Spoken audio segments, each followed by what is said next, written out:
So in this lab we study the evolution of different organisms and in particular how their genomes evolve. The genomes is the genetic content of each organism and determines how this organism works and is adapted to a particular lifestyle.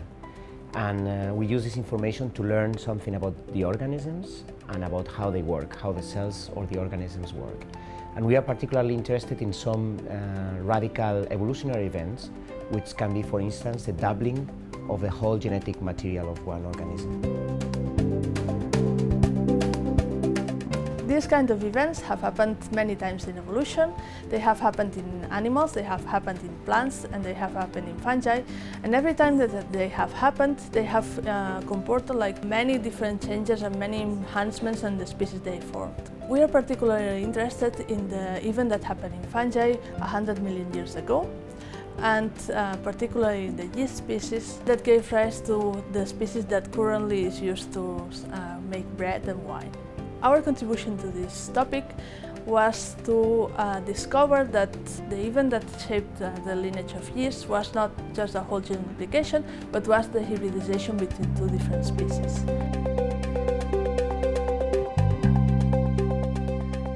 So when we initiated these results, we were not expecting what we saw. Actually, we were expecting to see a clear signal around the time where it was known that the whole genome duplication was occurring.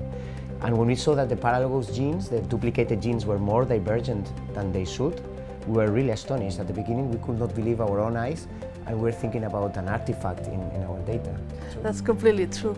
So we had to actually test a lot of times our results to believe them ourselves.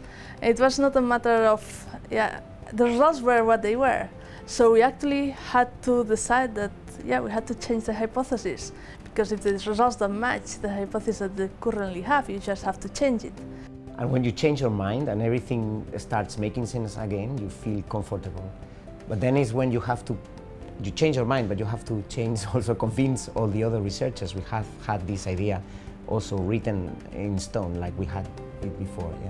And that actually took us also a lot of work, because it was not only a matter of testing our own results, but it was also a matter of disproving the other many things that had been going on for 20 years and convincing the people that had been in this project for many, many years that we were right and that they were wrong.